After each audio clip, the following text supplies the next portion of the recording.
दीवानो मुझे पहचानो, कहाँ से आया मैं हूँ कौन, मैं हूँ डॉन, मैं हूँ डॉन, मैं हूँ डॉन। नमस्कार. गुप्ते तिथे गुप्तेच्या ह्या भागामध्ये मी Avdhoot Gupte down to earth I mean down to earth तुम्हा सर्वांचं खूप खूप स्वागत करतो.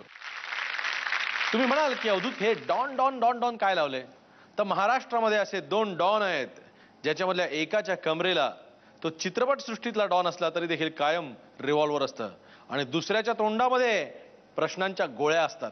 असे दोन डॉन आज आपल्याला भेटायला येणार आहेत. ते कोण आहेत कळणार आहे, पण त्याआधी बघूया गुप्ते का फांडा. लाल्याच्या मुलाला शिक्षकांनी विचारलं, बाळा रावणाच्या लंकेला सोन्याची लंका का म्हणतात सांग बघू. लाल्याचा मुलगा काय म्हणाला माहितीये, सर कारण ना रावण ना जेव्हा लहान होता ना तेव्हा त्याची आई त्याला सोन्या म्हणायची. लाल्याच्या मुलाला म्हणाला, बेटा तू पास हो नाही तर फेल, तुला सायकल तर मिळणारच. मुलगा म्हणला, का पास झालास तर कॉलेजला जायला आणि नाही झालास तर दुधाच्या पिशव्या टाकायला. प्रेयसी प्रियकराला म्हणते, ए आज माझा बर्थडे आहे ना, माझं गिफ्ट कुठे आहे. प्रियकर तिला म्हणतो, ते बघ गाडी दिसतीये. प्रेयसी, अय्या ती लाल रंगाची. प्रियकर म्हणतो, हो लाल रंगाची, सेम तशीच लिपस्टिक मी तुझ्यासाठी आणली. तर हा होता आजचा आपला गुप्ते का फंडा. आणि आता स्वागत करूया दोन भारदस्त आवाजाचे धनी पण तरी देखील महाराष्ट्राची आवडती लाडकी नाव, सुधीर गाडगीळ आणि विनय आपटे. नाम गुम जाएगा, चेहरा ये बदल जाएगा, मेरी आवाज ही पहचान है, मेरी आवाज ही पहचान है हे गाणं स्पेशली आजच्या ह्या दोघांसाठी सांगितलंय. का नुसता आवाज जरी ऐकायला आला तरी ओळखायला येतं की कोण नक्की माणूस बोलतोय. अशी ही दोन नावं, महाराष्ट्राचे दोन बुलंद आवाज. तर तुम्हा दोन्ही बुलंद आवाजांचं मी स्वागत करतो. निवेदन आणि मुलाखती घेणे ह्या विश्वाचा जर का अनभिषिक्त सम्राट म्हणून कोण असेल मराठीतला तर सुधीर गाडगीळ आणि बाजूला विनय काका. तर एक मिनिट सुरू करायच्या आधी जरा ऐका.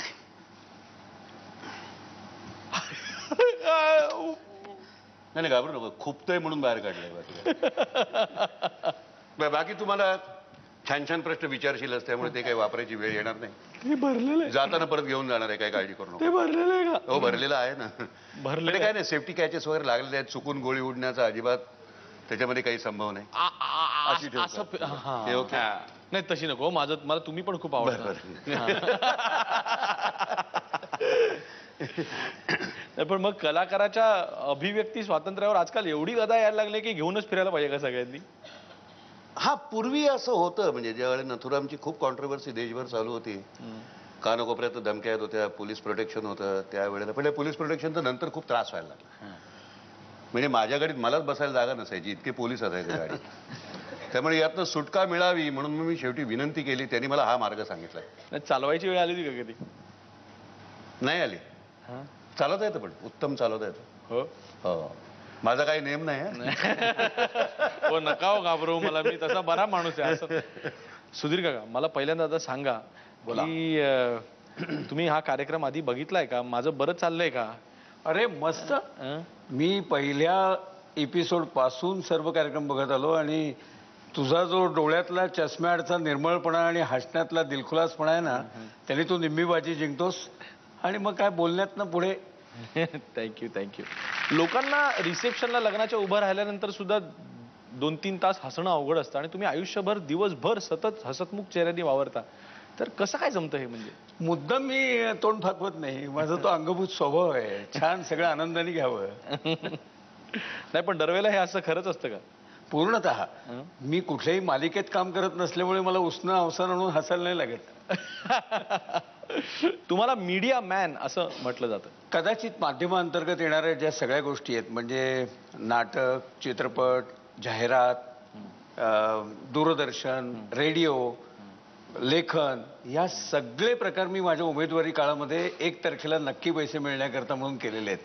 म्हणजे जाहिरातीची कॉपी लिहिण्यापासून, नाना पाटेकर बरोबर नाटकात काम करण्यापासून, भाऊ मुरारराव तेंडुलकरांचं, हा, अरे वा, ते निवेदन तर मी पूर्ण वेळ नंतर व्यवसायच केला आणि पत्रकारिता करत असल्यापासून लेखनाला सुरुवात केली. ते स्तंभलेखनाच्या निमित्ताने पुस्तकही झाली. तर ह्या सगळ्या माध्यमांमुळे म्हणत असतील कदाचित. आम्ही आमच्या घरी आलेल्या पाहुण्यांची विचारपूस करतो. तुम्ही विचारपूसच करता का मुलाखतीच डायरेक्ट सुरू करता? चौकशाही नाही करत आणि मुलाखती नाही घेत, गप्पा मारतो छान. आणि त्या गप्पा अशा रितसर प्लॅन करून नाही करत, सहज ओघात येईल त्याच्या उत्तराकडे लक्ष असतं, त्यातनं पुढच्या प्रश्नाकडे जातो. पण ठरवून प्रश्नोत्तर नसतात, गप्पा असतात निखळ. मुंबई पुणे प्रवास बऱ्याच वेळा इंद्रायणींनी आणि संध्याकाळी डेक्कन क्वीननी करणार. डेक्कन क्वीन 12 वर्ष सलग डेक्कन क्वीननी प्रवास करत होतो, विशिष्ट बोगी C4. आणि धमाल गमती होत्या. अख्खं वर्षभर मी त्या दख्खनच्या राणीवर लिहिलं होतं. इतकं माणसांचं वैविध्य मला त्या दख्खनच्या राणीत बघायला मिळालं.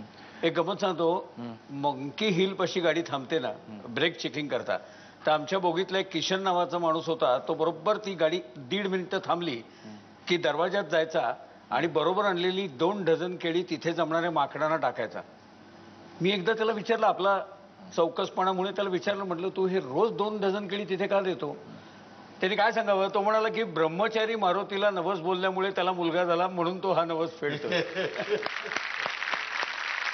विनय काका, बाळाचे पाय पाळण्यात दिसतात असं एक आपल्याकडे म्हण आहे. तुमचे पाय जर का पाळण्यात दिसले असते तर तुमचं नाव विनय त्यांनी ठेवलं नसतं.